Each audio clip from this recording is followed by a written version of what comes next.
Menjawab pertanyaan menggantung tadi, Mas Iqbal, apakah ini memang bentuk ya udah nggak apa-apa kalah kemarin di Pilpres, tapi setidaknya dukung kita juga dong di Pilkada, khususnya Pilkada Jakarta, dukung juga dong Anies Baswedannya. Saya kira itu yang menarik, harusnya dibahas lebih menarik daripada candaan tadi ya, karena memang di balik candaan itu ada maksud juga. Artinya kami saat ini sedang berkomunikasi dengan partai manapun agar pasangan aman ini bisa mengamankan Jakarta, Anies Baswedan dan Sohibul Iman.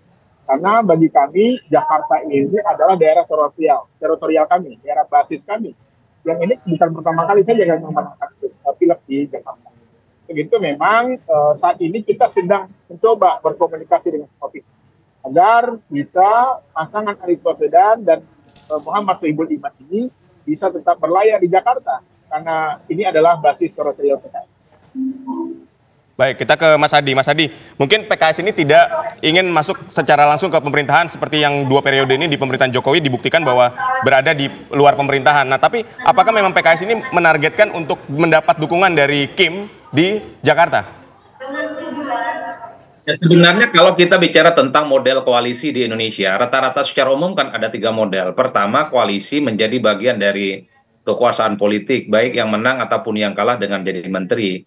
Yang kedua, misalnya juga koalisi di DPR. Kita seringkali melihat partai-partai oposisi dan partai-partai pemerintah itu seringkali bersepakat untuk misalnya alat-alat kelengkapan dewan dan termasuk juga isu-isu strategis.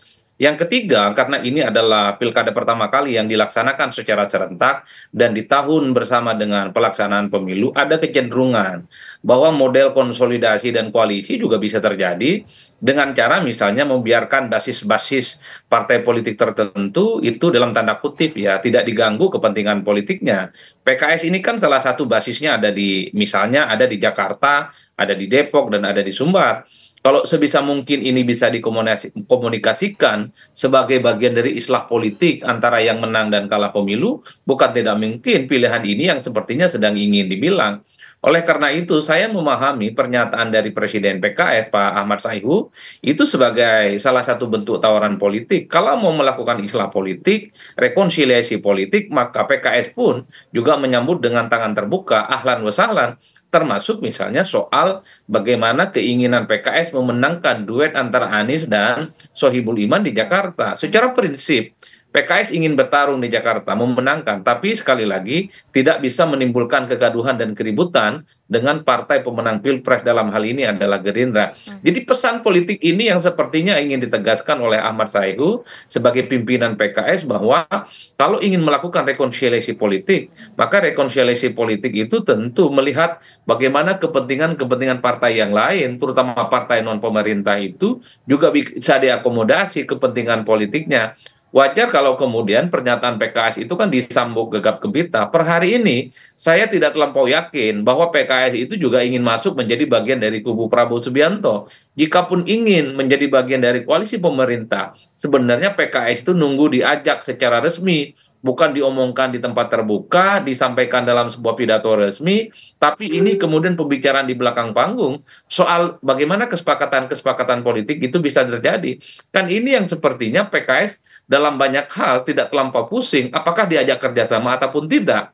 Tapi jika tawaran itu terjadi, minimal penjajakannya itu sudah mulai dilakukan di pilkada, terutama di pilkada Jakarta. Jadi dalam konteks itulah sepertinya PKS mencoba untuk membangun komunikasi politik, kepentingan yang bisa disinergikan dengan kubu Prabowo, dengan kubu Gerindra, itu bisa dimulai dari pilkada.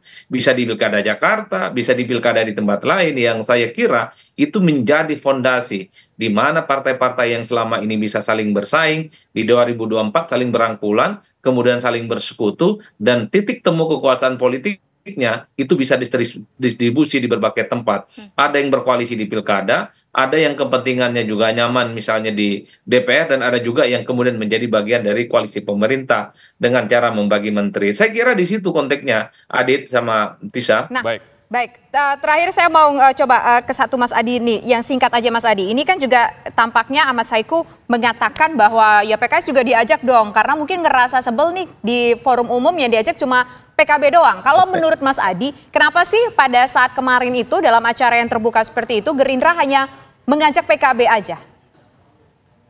Ya kan sebenarnya kalau kita melihat dua model variasi dalam koalisi, per hari ini koalisi dari Prabowo Subianto itu yang beririsekan dari kalangan Islam itu hanya Partai Amanat Nasional, tapi kan ceruk pemilih Partai Amanat Nasional ini adalah Islam kelas menengah dan perkotaan. Dan bahkan diasosiasikan dengan representasi politik dari Muhammadiyah yang belum terwakili dari kubu Prabowo itu adalah PKB, NU tradisional, dan kemudian dari kalangan-kalangan Islam tradisionalis. Jadi wajar kalau kemudian publik melihat ini untuk melengkapi kekuasaan politik dari dukungan Partai Islam, maka Prabowo hanya butuh PKB, bukan yang lain. PKS dengan PAN, ini irisan pemilihnya hampir sama. Muslim, perkotaan, dan kelas menengah ke atas, baik dari segi pendidikan ataupun secara ekonomi. Cuman kalau itu yang dilakukan misalnya oleh kawan-kawan Gerindra, pasti dibaca ini hanya sebatas rekonsiliasi setengah hati. Kalau mau rekonsiliasi, PKS ajak, Nasdem ajak, PDIP pun ajak. Sehingga kelompok-kelompok oposisi di pemerintahan dan di parlemen ini tidak ada, dan kepentingan politik pemerintah ke depan Prabowo dan Gibran bisa dipastikan hakul yakin semuanya akan berjalan mulus. Baik, kita ke Bang Iqbal. Bang Iqbal, apakah sudah ada ajakan dari Partai Koalisi Indonesia Maju untuk berkoalisi dengan PKS di Pilkada Jakarta? Ya saya kira mungkin secara informal ya mungkin pasti ada ya ngobrol komunikasi ya. Tapi sampai saat ini PKS belum memutuskan untuk apakah di dalam atau di luar. Bagi kami sedang fokus untuk memenangkan pemilihan kepala daerah baik pilgub maupun di kota dan kabupaten.